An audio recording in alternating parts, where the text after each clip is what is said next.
अस्सलामुअलैकुम वरहमतुल्लाहि वबरकातुहू। लगदे हो ते बेलियो ते सजनों, किद्दां हो? वालो तकड़िया रहना है, घबराउणा नहीं। ते जनाब अज जिहड़ी मैं वीडियो बनाउण लगा ना उनदे बारे तुहानू दसना है कि मेरी ज़मीन है दरिया दे कड्डे ते जनाब उत्थे कणक गड्डी हुई है ते कणक तो बाद ना 15-20 दिन हो गए ने जनाब कि मैं उत्थे कोई दरखत लाए ने 15 तो 20 दरखत ते उन्हां नू रोज़ाना पानी देवन जाना ते नाल ही तकरीबन 2-3 किले एक नलका है। कदी तो उत्थों पानी भर के लियाना ते कदी जनाब ना लोगां ने पानी लाया हुंदा अपनियां फसलां नू ते ओह नाले दे विचों पानी भर के ते अपने जनाब ना दरख्तां नू पानी देना।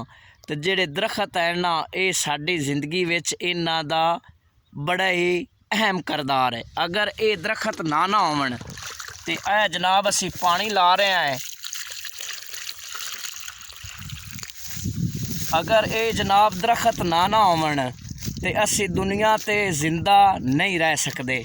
ते इस वास्ते दरख्तां दे बेशुमार ते चोखे सारे फ़ायदे ने ते सारे दोस्तां ते बेलियां नू चाहिदा है कि ज़्यादा तो ज़्यादा दरखत लावन।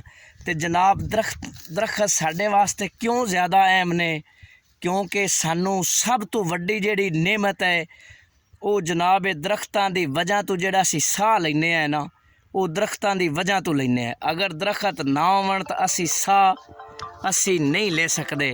इस वास्ते और ये जिहड़े दरखत ने ये गर्मियां सानू बड़ी बेहतरीन छाम जनाब देंदे ने ते उस तो बाद बड़े बेहतरीन ते चंगे ते सोहणे फल भी देंदे ने।